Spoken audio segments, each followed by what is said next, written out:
Olá, pessoal, tudo bem? Sejam todos bem-vindos ao nosso Podiaust com o nosso quarto episódio. E hoje a gente está com um convidado muito especial. Hoje a gente trouxe aqui o Dr. Luiz de Fernando. Ele é um psiquiatra, ele vai estar tirando muitas dúvidas da gente. Boa tarde, Dr. Luiz, tudo bem? Seja bem-vindo. Boa tarde, Mariana. Muito obrigado pelo convite. Acho que é uma honra Boa estar tarde, doutor. aqui Seja com vocês. bem-vindo. Boa tarde, Dino. Nossa, é muito legal essa ideia de vocês aqui. É sempre muito interessante estar trazendo essas informações, né, a respeito de um tema que ainda é bastante nebuloso, né, para todo mundo. E já começando, né,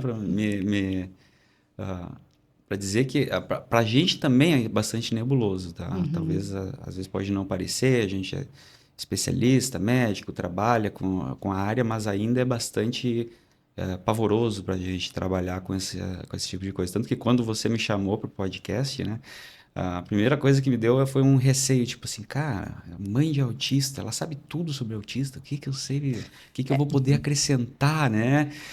Só que conforme a gente vai vendo, porque o pai, a mãe do autista, ele conhece muito bem o filho, né? Hoje eu digo assim que eu não tenho aquela experiência como médico, como doutor, mas a gente tem aquela experiência de mãe, né? De dia a dia, de conviver, de estar ali, né? Sim. Convivendo sempre, assim, mas como é que nem eu digo, todo profissional aqui é bem-vindo para poder esclarecer melhor, né? a- os fatos, né? Isso que é muito importante. A gente sabe de vivência, né? Da Da convivência, do convivência. diário, Isso, mas aquela parte chave está na mão deles, né? isso. E a gente é difícil a gente, porque assim como cada criança atípica é diferente, né? Cada dinâmica familiar, cada família sofre vivências diferentes, sofre conflitos, sofre dúvidas diferentes e a gente nunca sabe, a gente vai descobrindo assim, às vezes o pai e a mãe sabem tudo sobre o autismo, já pesquisaram, sabem das medicações e tudo mais, e às vezes tem umas dúvidas que são muito pra gente, como psiquiatra, às vezes banais, do ponto de vista, peraí, eu achei que todo mundo soubesse isso, como se a gente esquecesse que o nosso conhecimento ele não é tão acessível assim, as pessoas não sabem tanto, né? E a minha ideia é poder ajudar, né? Trazer um pouco de informação e também aprender aqui. Eu acho que é sempre essa troca, né? Legal. Vamos lá, o que que você tem? Vamos lá, Dino. Pode dar um início hoje às Você vai perguntas, jogar fica à logo. vontade. Você não ia começar com as crianças, Vai, com os pode. adolescentes? Vou eu. Vou deixar a parte adulta um pouco mais para trás. Então, em questão de autismo hoje, mais crianças, mais pré-adolescentes, adolescentes, porque vou usar uma palavra tipo assim, uma descoberta um tanto quanto mais recente, mais rápida, e o adulto, de repente, ele se descobre, então eu era assim porque eu sou assim, né? O que acontece mais hoje? Adolescente, criança, pré-adolescente ou... Se a gente for ver em questão de prevalência, né, de qual porcentagem da população que tem o diagnóstico de autismo em diferentes faixas etárias, a gente vai ver que as crianças estão tendo mais diagnósticos hoje, né? Tem mais diagnósticos e estão tendo mais, né? Só que quando a gente vê sobre o autismo, a gente fala do que a gente chama de a geração perdida do autismo, porque a prevalência real do autismo na população ela é igual independente da faixa etária. Ela é a mesma. Ainda se estima quanto que é. Alguns falam de 1 para 36 pessoas, né? Só que isso também depende de qual que é o critério diagnóstico que você vai usando. Então, é meio arbitrário. Mas o que se está descobrindo, né? É que é uma coisa muito mais comum que se pensava há 10, 20, 30 anos atrás, porque está sendo reconhecido, né? Mais e diferenciado de outras condições. Mas entre a população de 0 a 10 anos, a prevalência é a mesma do que de 40 para 50, 60 para 70, é a mesma, porque todo mundo tem a mesma chance de ter autismo. É uma coisa que vem lá da nascença, antes da nascença até, né? Os pais chegaram no seu consultório, vamos supor aí com uma criança na faixa etária aí vamos botar de 4 a 8, uma ideia. Doutor, eu acho que meu filho tem alguma coisa diferente porque a escola está chamando a atenção, não vejo o relacionamento dele igual ao dos outros amiguinhos, etc e tal. Como é que se faz esse diagnóstico? E como é que se leva, vou usar essa palavra, tratamento, como é que se faz essa ajuda para essa criança? Envolve os pais nisso também? Uhum. Primeira coisa que é bastante difícil fazer o diagnóstico de autismo no sentido de você bater o martelo, como eu falo, né? Sim. Você dizer que é autista, ponto final, e não há mais dúvidas sobre isso. Mesmo que seja um autista mais nítido que você vê e até o leigo sabe que é um autista, porque ele se manifesta de uma maneira muito diferente, né? É difícil porque a gente precisa diferenciar de outras condições também. E o autista leve, né? O grau de suporte 1 ali, que fica naquela beirada, é difícil porque você fica na dúvida, será que tá dentro, será que tá fora, né? Mas assim, essa chegada ao profissional com uma desconfiança é o que sempre acontece. Na maioria das vezes, pelo menos, se não sempre, né? Vem assim, olha, está acontecendo isso, isso, isso, a gente está percebendo isso, ou alguém falou isso, e a gente quer tirar a dúvida, a gente quer saber, né?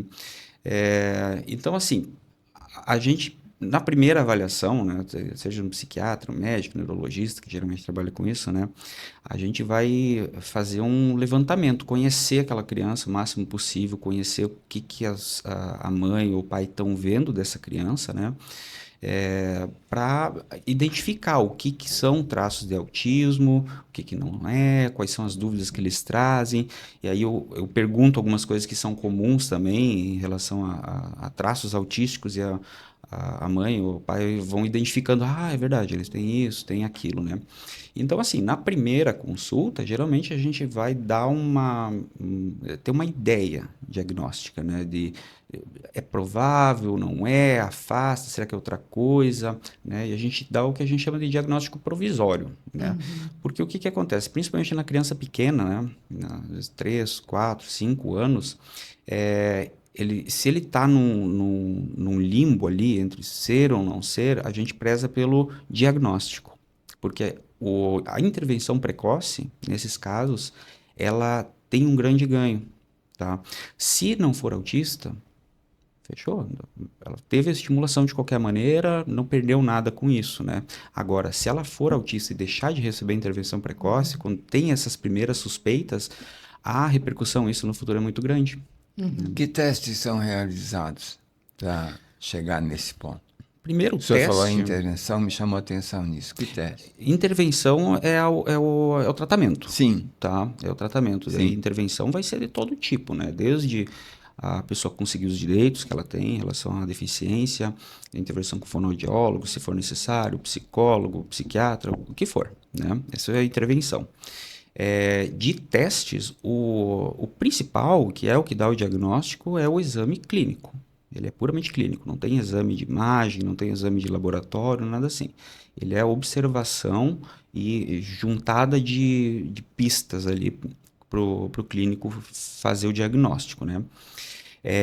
Agora sim, a gente tem essa suspeita, né, da criança com autismo, a gente precisa explorar a fundo para fazer o diagnóstico definitivo, mais definitivo, com mais certeza, e o laudo, né, que o laudo ele seria mais, ele é um documento formal, mas ele tem mais o sentido de a gente descobrir quais são as dificuldades daquela criança, quais são as habilidades, aonde que tem que intervir, o que dá para intervir, né, e o que pode ser ajudado nessa criança, pode ser modificado na vida dessa criança, né? Mas no caso assim, doutor, como o doutor é psiquiatra, o pai e a mãe, ela pode procurar para a criança o doutor ou tem que ser especificamente um neuro? Não.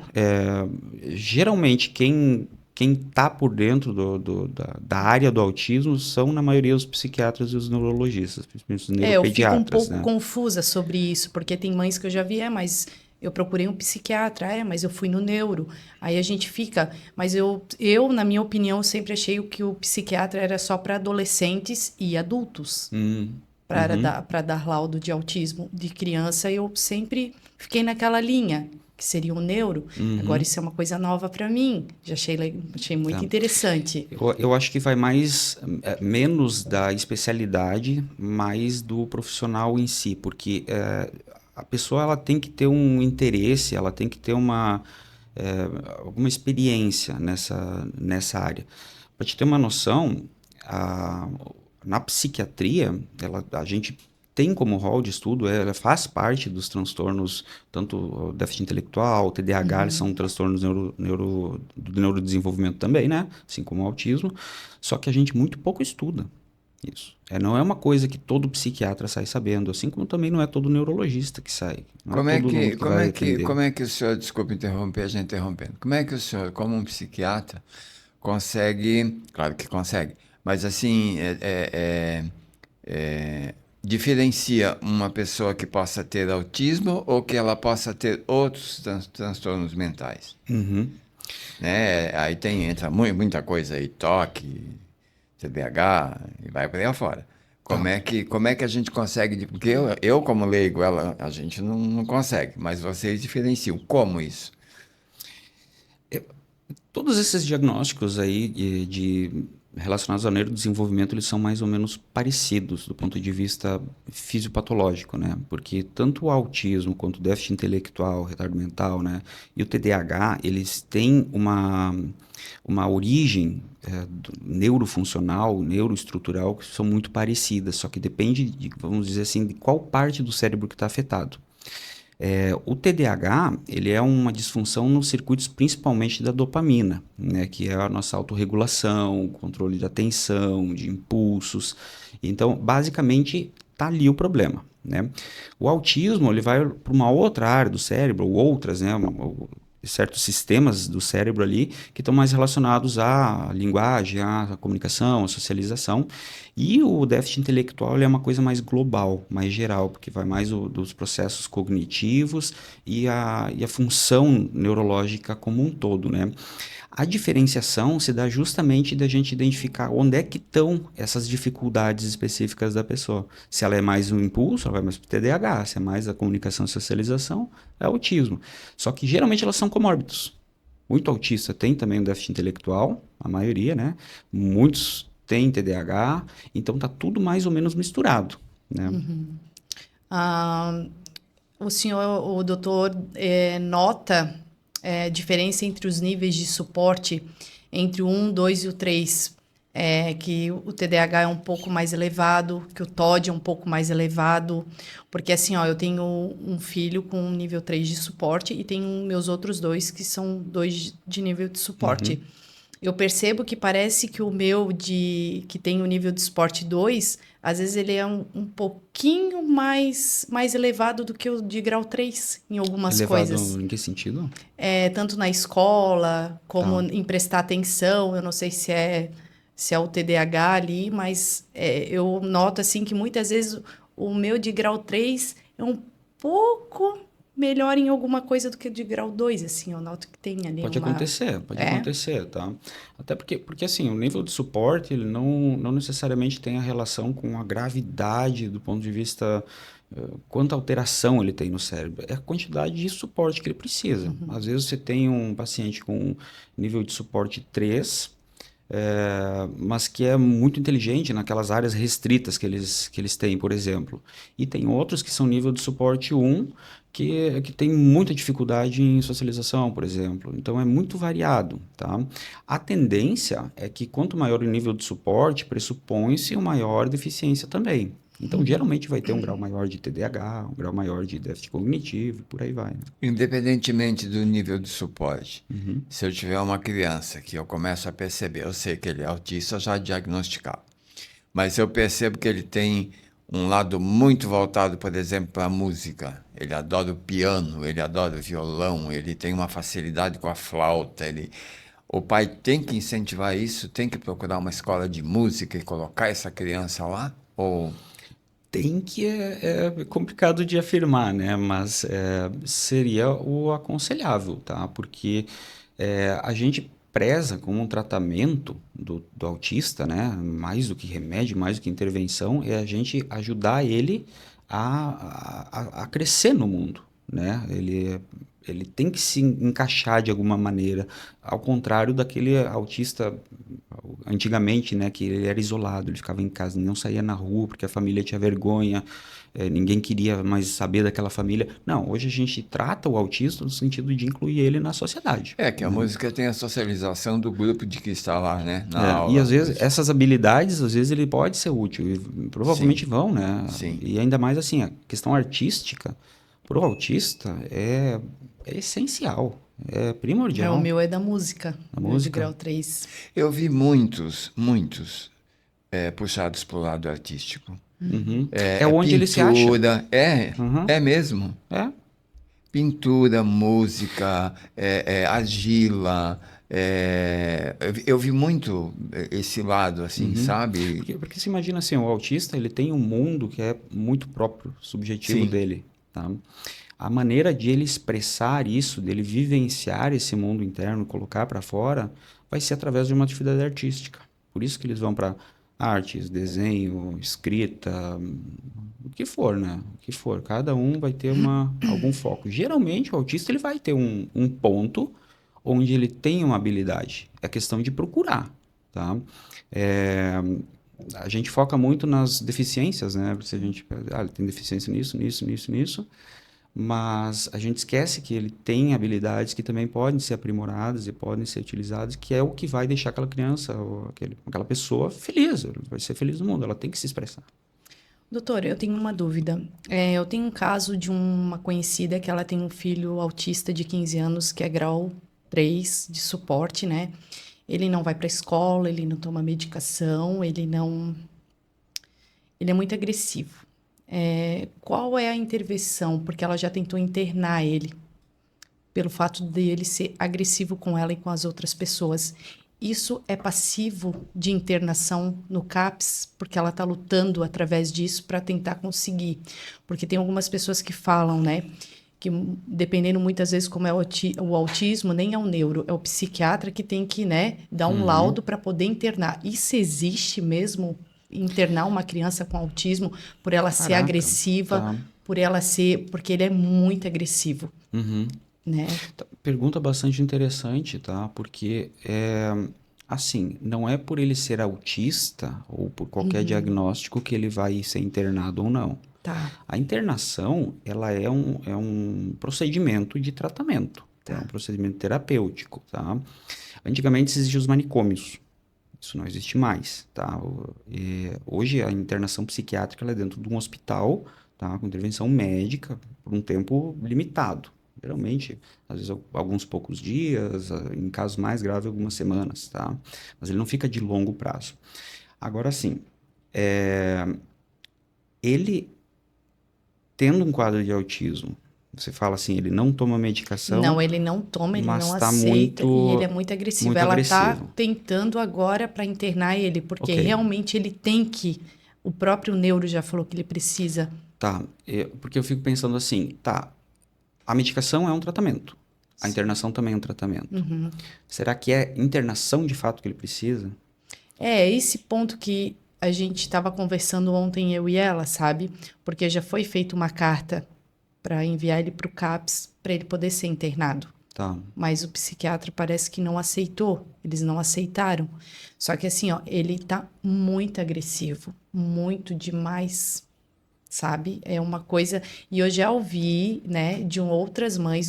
Tem uma mãe no TikTok que eu conheço ela muito bem, que o filho dela também, um psiquiatra, internou o filho dela lá em Florianópolis pelo fato do autismo ser muito elevado e ele estava muito agressivo. Deixa eu te colocar aqui a pergunta da Marilene, então, que cabe bem ao caso, tá, Marilene? Vou jogar a pergunta que você me fez aqui, ó. Ela me fez um apanhado, ó. Os riscos de depressão, ansiedade, como é que eu lido com a síndrome do pânico, a agressividade, como é que eu consigo gerenciar o estresse desse menino de 6 para 7 anos, que é o filho dela, ou o sono, exercícios físicos vão me ajudar de alguma maneira. Então, eu acho que entra tudo aqui nesse assunto. É isso que está preocupando um pouco Ao as mães. invés de talvez Eu percebo assim, o que fazer, né? O que fazer com o autista? Porque às vezes nem o neuro não sabe o que fazer. Eu acho que daí nesses casos vocês entram, né? Ou não? Olha, Não é uma coisa específica, tá? Do que, tipo assim, isso é do psiquiatra, isso é do neuro, isso é de tal médico, porque é tudo muito misturado, tá? Principalmente a questão do autismo, que é tão diversa a apresentação, né? Às vezes pode ser o neuro consegue dar conta, conforme o rol de conhecimento que ele tem, né, o arsenal que ele tem. Às vezes ele precisa de ajuda do psiquiatra. E nós a mesma coisa. Às vezes a gente encaminha para o neuro, dependendo do caso. A gente vai vendo quem que é o mais consegue dar maior suporte para aquele paciente, né? Questão, você falou de ansiedade, depressão. Ela fala que o filho dela tem tudo junto e misturado e mais um pouco. Foi o termo que ela usou, até ri. Meu filho tem tudo junto, misturado e mais um pouco. Depressão, ansiedade, síndrome crise de pânico, estresse, problema de sono, exercício físico e agressividade. Nossa, me assustei quando eu li isso aqui.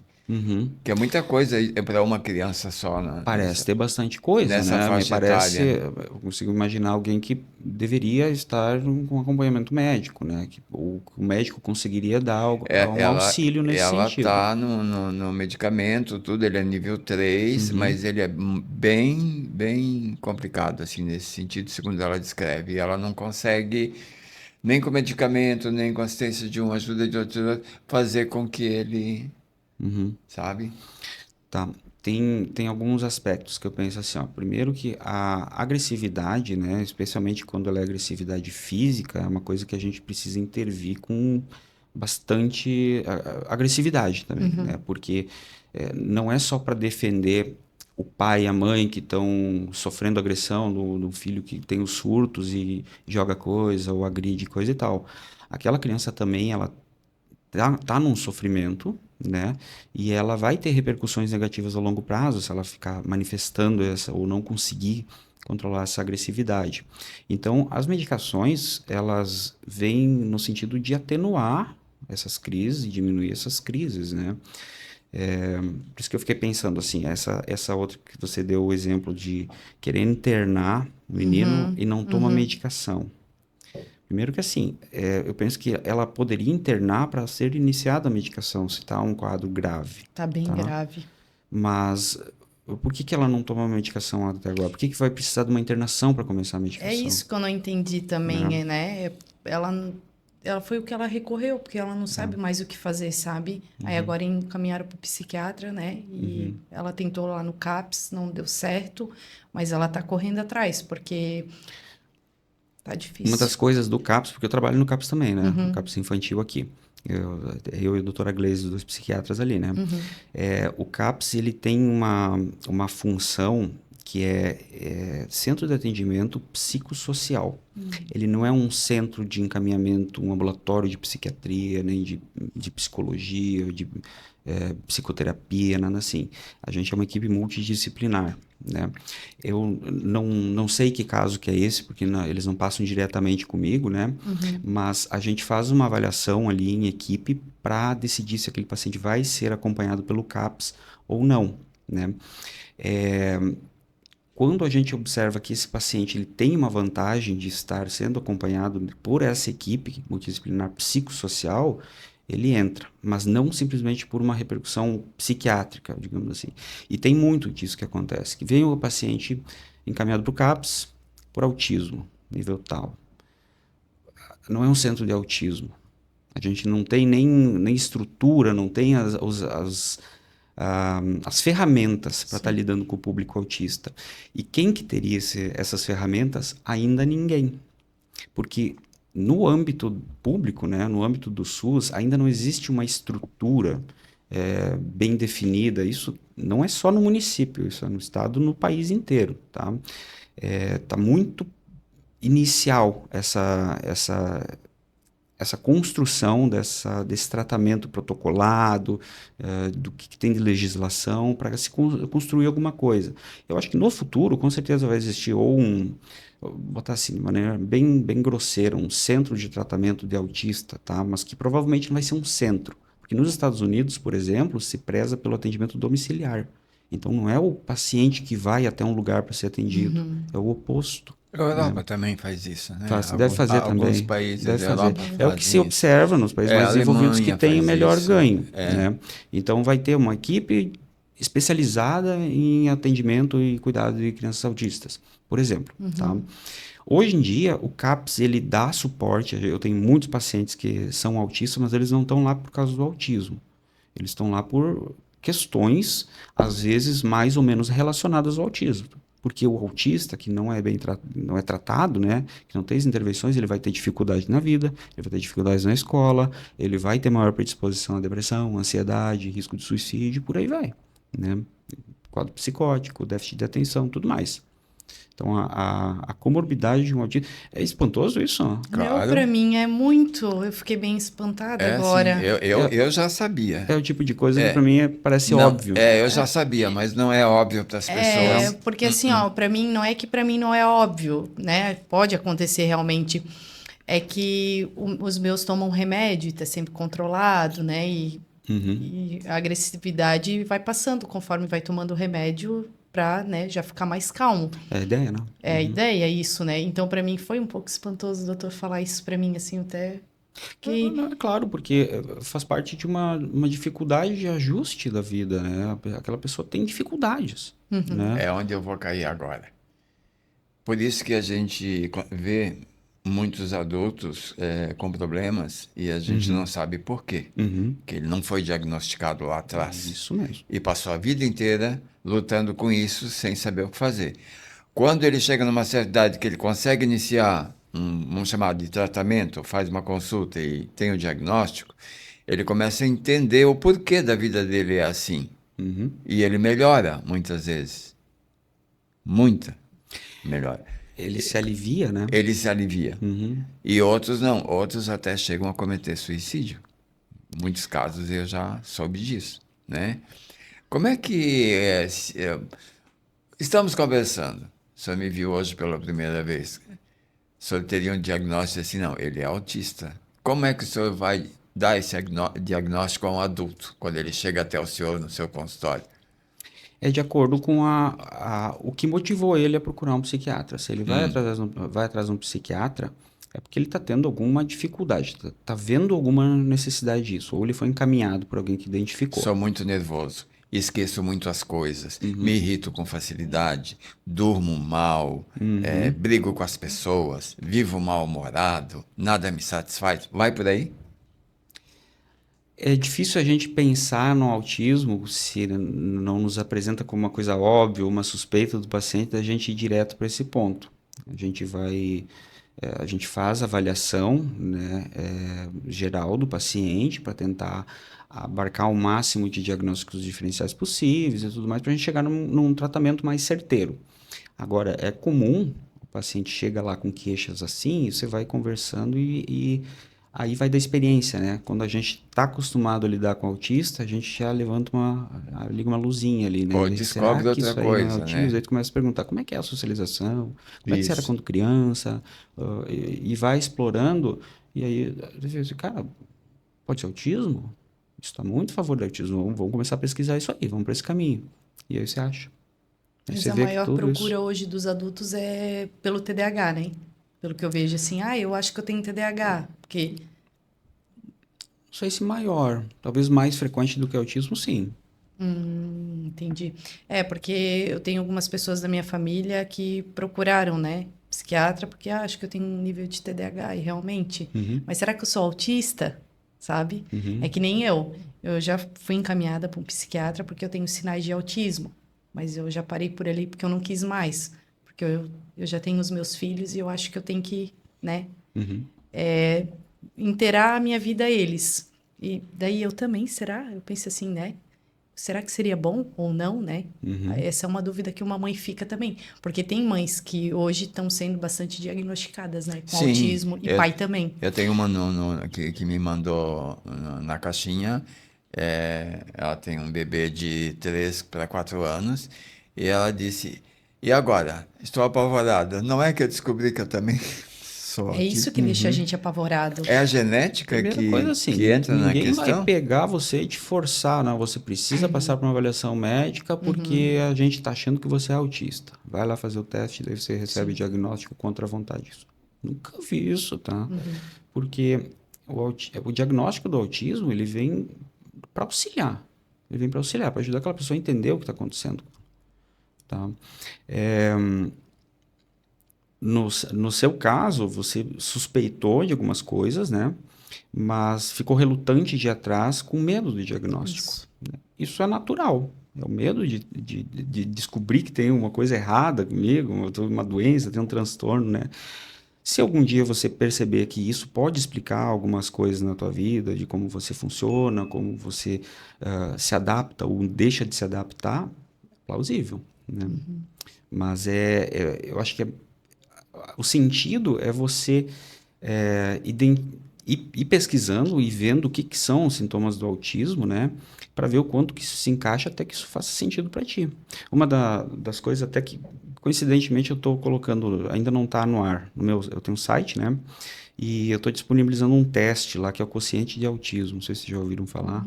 Não. Não? Ele é assim, ó, ele é um teste, um formulário, né? Com perguntas que você responde, são 50 perguntas, que ele vai explorar alguns sintomas mais prevalentes do autismo que diferenciam uma pessoa com e sem diagnóstico. Então, a pessoa preenche, que ele pode fazer em casa mesmo, preenche aquelas 50 questões, e ele vai te dar um score, uma pontuação. E ele te coloca numa curva onde, geralmente, os autistas, por exemplo, a média, vai dar, não sei qual que é o número lá, 35, digamos, e a média das pessoas sem autismo vai dar, tipo, 17. Então, quanto mais alto esse número, maior a probabilidade que você vai ter de receber um diagnóstico de autismo conforme essas suas necessidades.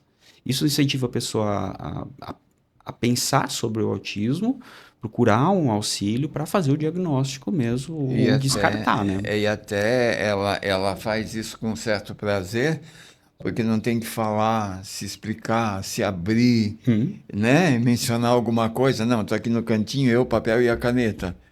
Né? E depois lhe entrega e aí já é o primeiro passo, digamos assim. Porque muita gente tem dificuldade de se expressar, né, doutor? Sim, esse teste específico, ele é auto-aplicável, né? Isso. Você aplica, outra pessoa próxima também pode aplicar para ti, para reforçar a pontuação. É um auxílio, não é nem de rastreio, porque rastreio é uma coisa mais técnica, né?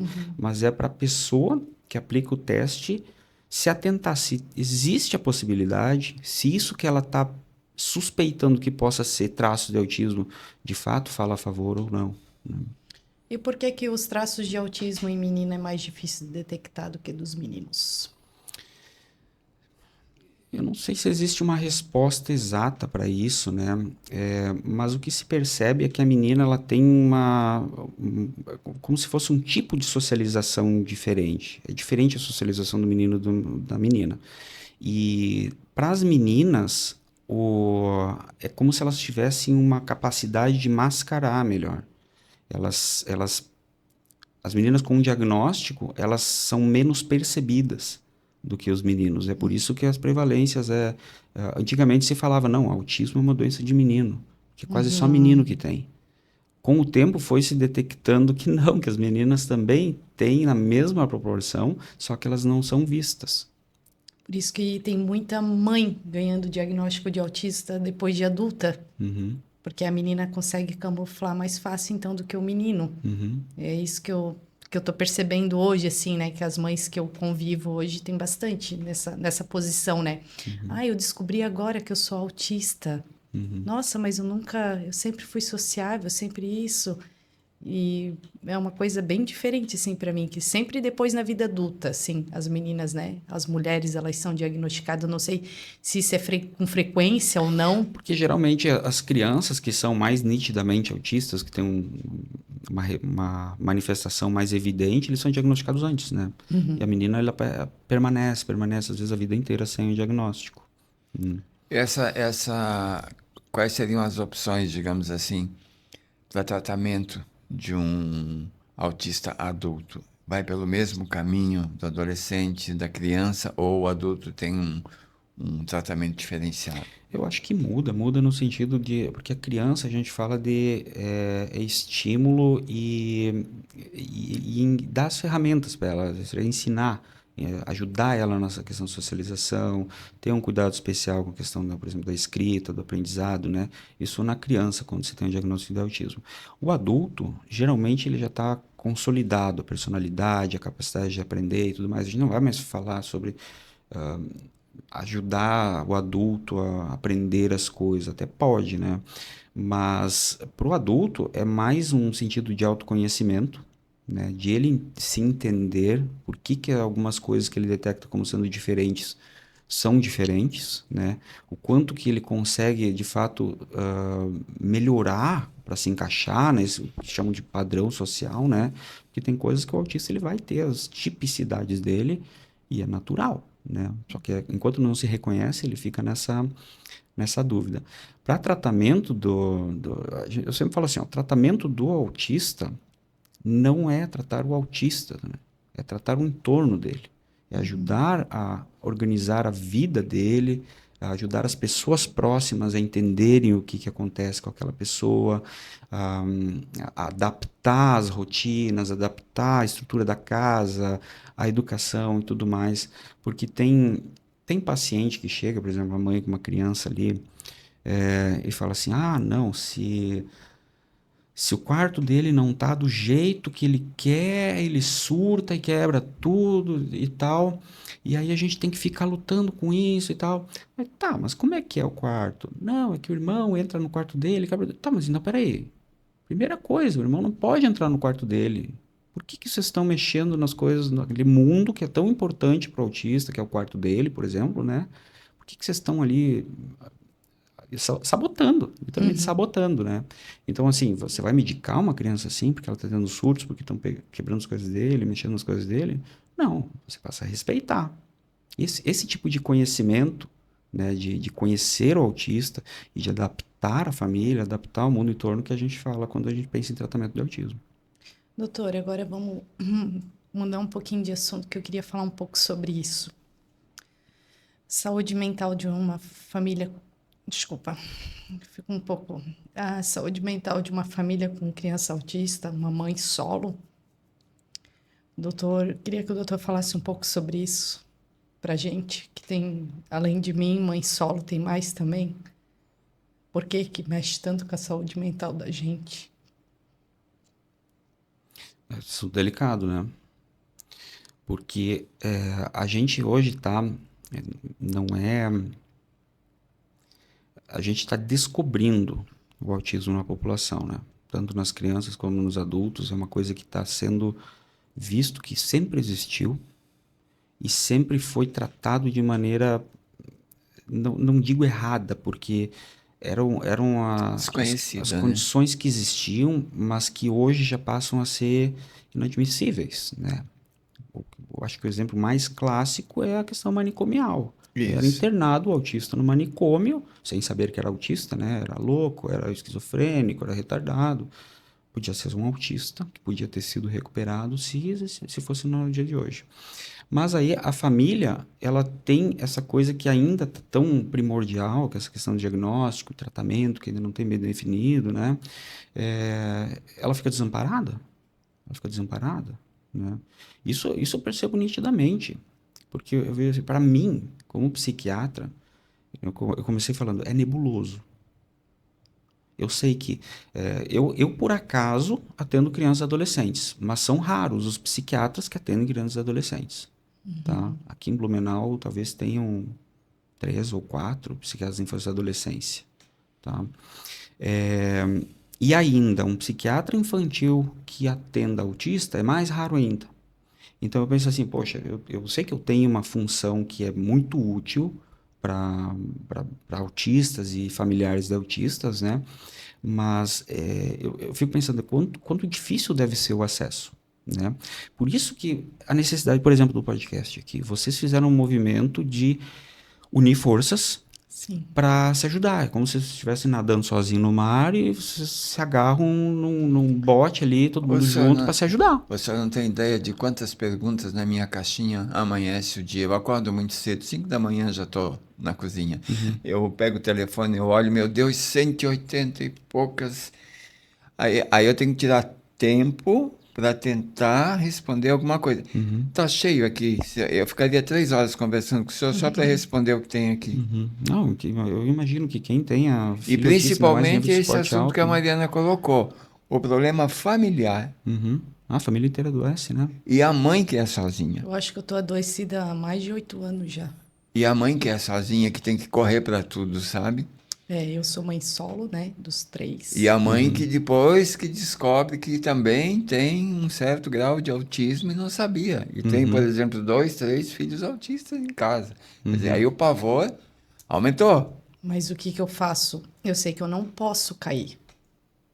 Mas às vezes a gente não é forte o tempo todo. Isso é que eu vejo que muitas amigas, mães, me procuram para falar sobre esse assunto, né? Porque tem muitas mães que são casadas, mas são mães solos, que é só elas, né?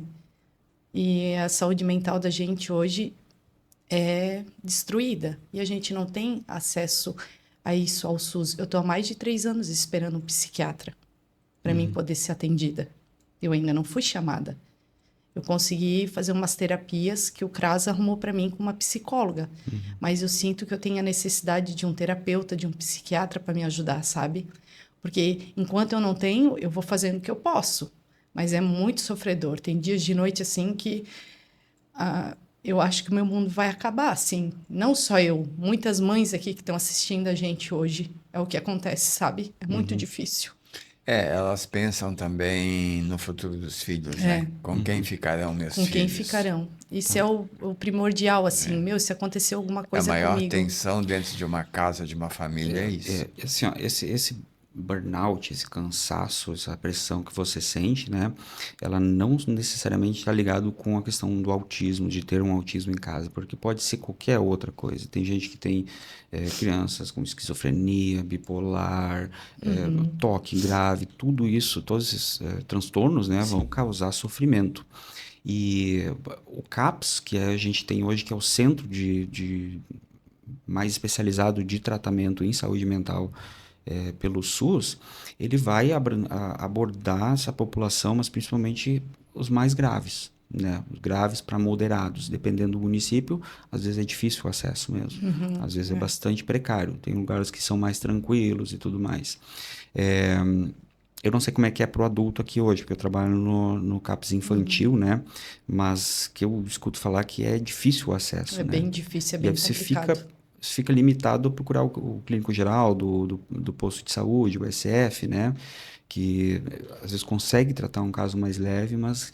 Então, a saúde mental por si só é largada, é uma coisa que historicamente é pouco valorizado, existe muito estigma, ainda existe aquela ideia de que o CAPS é para louco, que vão internar, que tomar medicação é uma coisa que preciso me livrar das medicações, preciso parar de tomar medicações, naquela resistência de aceitar que a medicação às vezes é o que vai trazer alguma qualidade de vida para a pessoa.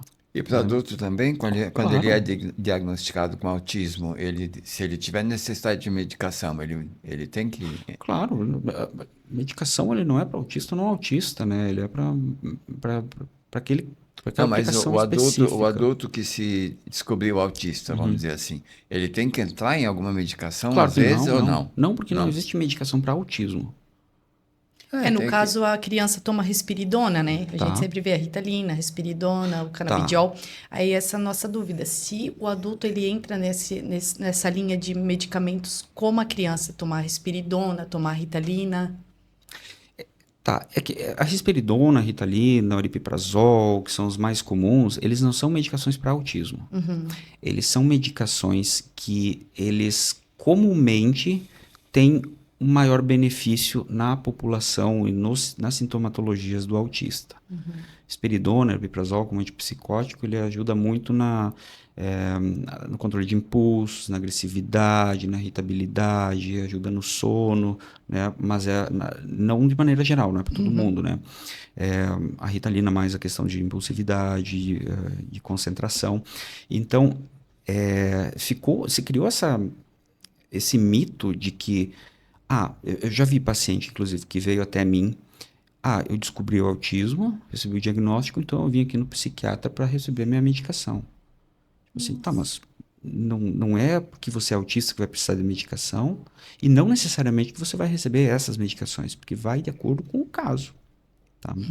Medicações para autista são as mesmas do não autista, entende? Só que geralmente eles têm melhor resposta com a risperidona, o aripiprazol, esses aí são as primeiras escolhas. Outra questão que ficou famoso, porque nos Estados Unidos tem o FDA, que é o órgão que regulamenta a questão de medicações, né? Eles aprovaram a risperidona e o aripiprazol apenas para uso em autismo, que é uma coisa, vai para mais do que burocrático e político, é uma coisa, é um órgão regulatório que não tem exatamente a ver com a medicina. Então se criou essa mentalidade de que risperidona, aripiprazol é para autista. Não tem nada a ver. Não tem nada a ver. Tanto que dentro dos antipsicóticos, a gente vai pelo perfil de efeitos colaterais, basicamente. Então ele pode muito bem usar o Haldol, o Neosine, qualquer outro antipsicótico ali, de acordo com os efeitos colaterais. Eu não vou por essa de risperidona, aripiprazol, porque não faz sentido. Eu vou só botar uma pequena brechinha aqui para ficar bem esclarecido. Ok, a criança toma medicamento, tudo certo. O adulto chegou lá nos seus 45 anos, nunca tomou nada, descobriu que tem um certo grau de autismo. A dúvida é, terei que entrar no medicamento ou De não? jeito nenhum. Ele vai entrar com medicação se ele tiver algo que justifique que vai Que melhorar. justifique a... O autismo ele não é uma justificativa. Agora, Viveu 45 anos insônia. sem medicação, pode continuar tranquilamente mais Deve, 45 se sem ele não tem medicamento. nenhum transtorno, nenhum problema nesse sentido. Agora, talvez a dúvida seja aonde que a medicação poderia ajudar. Talvez. Será que é isso? Pode ser isso. Bom, eu penso no autista adulto, né? O autista adulto, ele é uma pessoa que ele passou a vida inteira desadaptado e teve que se adaptar de uma maneira selvagem e sozinho às demandas sociais. E então ele, mais ou menos, ele se adapta bem. Ele consegue fazer as coisas até parecer normal, sem aparentar dificuldade. Tanto que o autista adulto é aquele que começa a desconfiar, a primeira pessoa que ele vai falar, capaz, você não é autista. Você não parece autista. O adulto ele pode ser encaminhado para fazer terapia também? Pode. É? Pode. Acho que É. para ele aprender a lidar com esse autismo, né? Aí ele vai em psicólogo, vai em multiprofissionais, dependendo do caso, Dependendo do caso, porque não Ah, tem ele- um profissional, um autistólogo, seria bom se tivesse, mas não tem. Você quer que eu te leve já? Eu te interne já agora? Também pode? Não? Não. É porque, assim, já me perguntaram, né? Ah, se eu for diagnosticado com autismo, será que eu vou ter que fazer terapia que nem meu filho? Será que eu vou ter que ir em TO? Será que eu vou ter que ir em fono? Será que eu vou ter que... Assim, se o adulto, por exemplo, faz o teste lá, vê que tem traços de autismo, estão falando para ele que pode ser autismo, a primeira coisa é ele buscar informação, ele conversar com alguém que entenda disso, para dizer assim, ó, tá, tem isso, será que é autismo, será que não, o que eu faço com isso?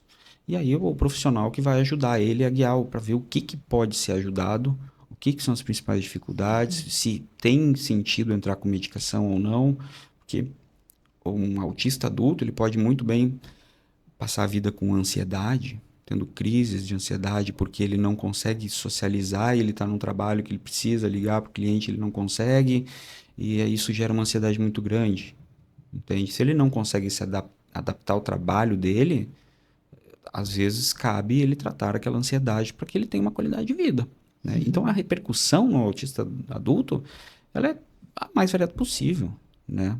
E ele vai ser tratado conforme as comorbidades, conforme o que aparece. Ele tem insônia, ele vai tratar insônia. Se ele está com depressão, ele vai tratar depressão, né? E cada medicação, ela não vai nem... ela não é específica para um diagnóstico. Cada medicação, ela tem um rol de uma utilidade, tá? Ela é uma ferramenta que o médico, o psiquiatra oferece e ajuda aquele paciente a usar ela como uma ferramenta. E hoje é detectado bastante depressão nas crianças autistas? depressão, síndrome do pânico, ou é por conta do autismo mesmo? Eu não diria que... A prevalência provavelmente é aumentada na população autista. Não é uma coisa comum, assim, do ponto de vista, assim, geralmente o autista chega assim. Não, é bastante variado. O que eu tenho visto mais, isso eu pessoalmente, por ter estudado e tá ainda, não que eu tenha desenvolvido, mas o meu interesse levou a eu criar uma sensibilidade maior para detectar autista, tá? Porque isso é uma coisa bem recente, tá? Até pouco tempo atrás, que eu não entendi o que era autismo, eu terminei a residência em psiquiatria, me formei psiquiatra sem saber o que era autismo. E eu achava que eu sabia. Sim. E aí eu atendia, isso aqui tem um diagnóstico, e pensava assim, mas o que é isso? Quando eu fui entender que as coisinhas começaram a se encaixar, né? Tem mães que perguntam, mas o neuro falou que o meu filho tem autismo, mas ele não deu a certeza, mas eu acho que ele tem uma depressão ali. Como é que consegue detectar se junto ao autismo há depressão? Ou é o jeitinho dele mesmo de ficar caladinho no canto dele e tal, e aí o adulto acha que é Tá, depressivo. tá. Então vocês estão com a imagem daquela criança, o autista, ele geralmente tem um isolamento social É o que e acontece a com meu depressão filho de também se 10 isola. anos. Eu tô achando que ele tá com Tá. depressão. Pensa na seguinte maneira, o autista, ele passa a vida inteira com essa indiferença, nos parece uma indiferença social, ele procura menos interagir, ele brinca menos com as outras crianças, então ele tende a ficar mais sozinho. A depressão, a pessoa não era assim antes. Ela ficou assim. Ela passou a não querer sair do quarto, ela não tem mais vontade para levantar e tudo mais. Essa que é a diferença. E o autista pode entrar em depressão também, A criança normal pode, né? como qualquer outra. Aham. É o que eu tô percebendo um pouco. Meu filho de 10 anos, ele tá muito no quarto, muito fechado. Tô começando a perceber, É sabe? possível, tá? É plausível. Eu até pensei que, né, porque fosse por causa do autismo, que ele gosta de ficar mais sozinho. Mas eu ando percebendo algumas coisas. Assim, o diagnóstico da depressão, né, ele geralmente não vem só no isolamento, ele vem com outras, humor mais triste, deprimido, perde vontade, interesse de fazer as coisas, muitas vezes tem alteração no sono, ou ele dorme demais, ou dorme de menos, na comida ele passa a comer demais, ou passa a não ter apetite, isso é um conjunto de sintomas para te avaliar um quadro depressivo. Pode ser também visto no TOD, isso também? A depressão? Ficar muito agressivo, muito nervoso, muito explosivo. Também pode ser? De não ter paciência, de... Você diz o TOD ter depressão? Vamos Pode. supor, o meu filho, porque esse que de 10 anos, ele tem o autismo e ele tem TOD também, né? Tá. Aí ele tá ficando muito explosivo, muito bravo, né? Ou quem sabe pode trazer isso da escola. Talvez ele não está conseguindo conviver direito dentro da escola, com os amiguinhos e tal, e isso está trazendo para ele uma carga meio pesada, de não saber como lidar com aquilo. Pode ser e é bem possível, E é né? bem É bem possível. possível. Porque o autismo, ele basicamente pressupõe um desajuste, né? A pessoa, ela tem uma dificuldade de entrar nesse mundo chamado normal. Talvez investigar como está a escola, como estão os amigos, como tá... Na escola ele é bem isolado, assim, né? As crianças não gostam de brincar com ele. Ele é, né? Muitas vezes ele procura brincar, eles já isolam ele, né? Isso acontece com frequência com ele. Daí eu tento conversar com ele, explico para ele, né? Mas eu tô percebendo que ele anda... É difícil para o autista. Por isso que a prevalência de transtorno depressivo é maior no autista. Porque ele sofre. Ele Entendi. sofre com tudo isso. E a escola tem uma obrigação, tem um papel dela, né? Assim como a medicina e a sociedade, cada um tem a sua parcela de responsabilidade para com os autistas, né?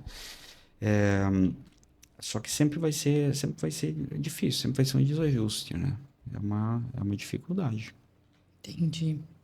Principalmente as escolas, né? Nós estamos meio Não sei se principalmente, né? deficientes, né? De Porque escolas que têm uma preparação para também, atender. eu acredito que também, né? Eu acho que é uma despreparação da sociedade mesmo, porque Exato. muito, muito pouco se sabe, muito pouco se compreende e muito pouco se respeita como consequência disso, né?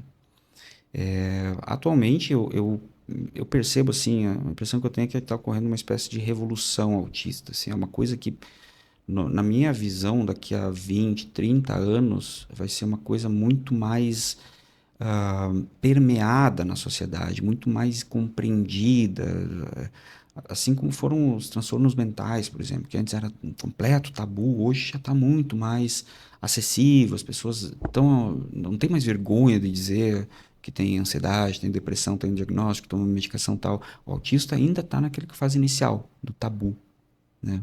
Ainda não se sabe o que fazer, como lidar com uma criança autista quando cruza na rua, o, o que é aquilo, é como se fosse um alienígena, né?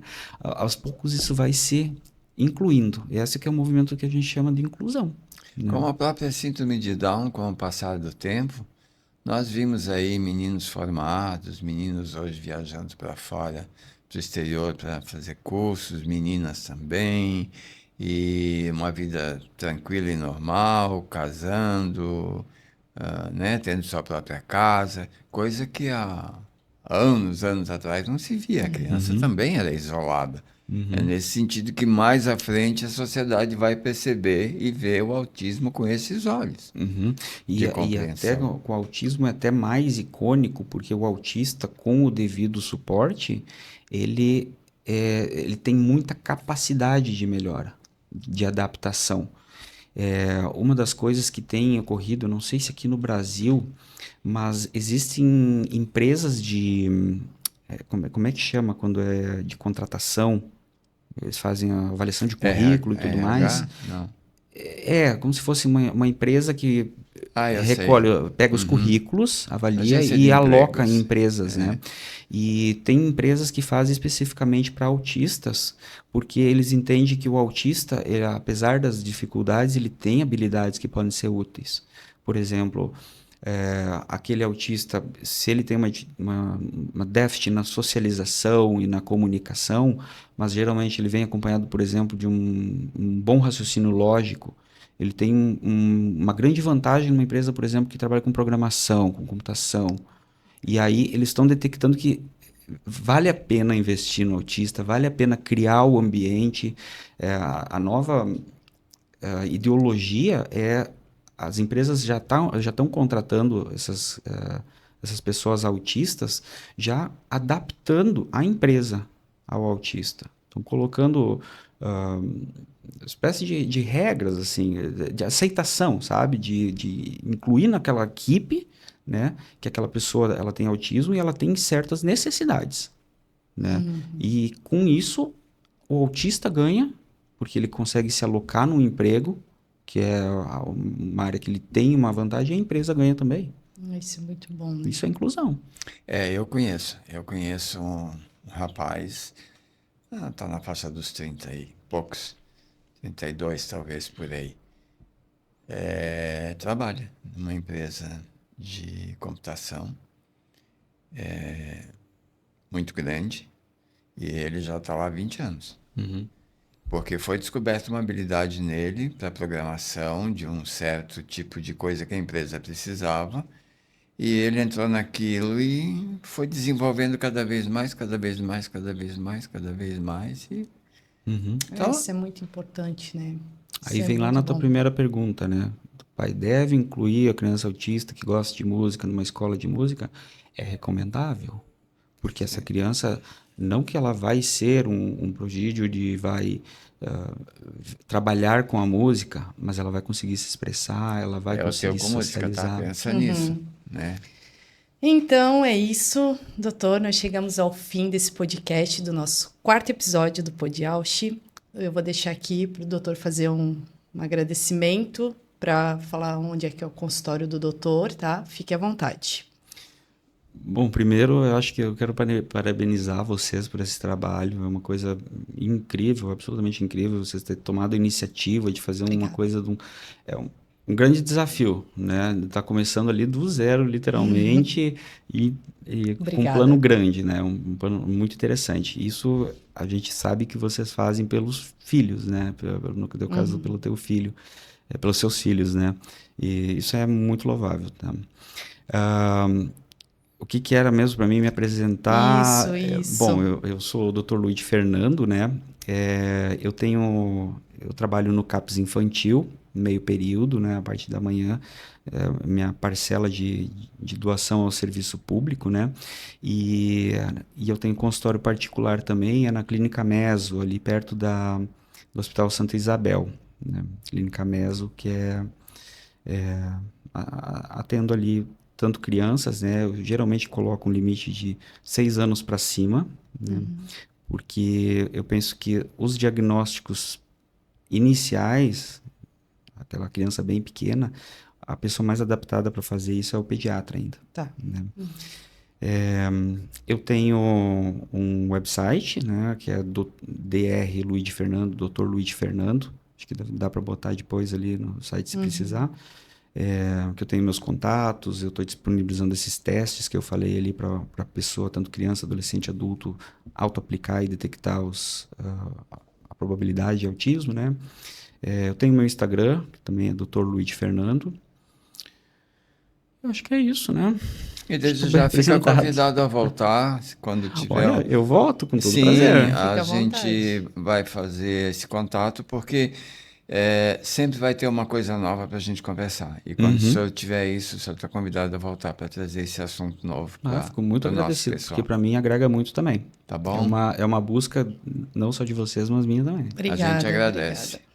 Então é isso, pessoal. Chegamos ao final do nosso podcast. E lembre-se, tá? Para cuidar é preciso conhecer.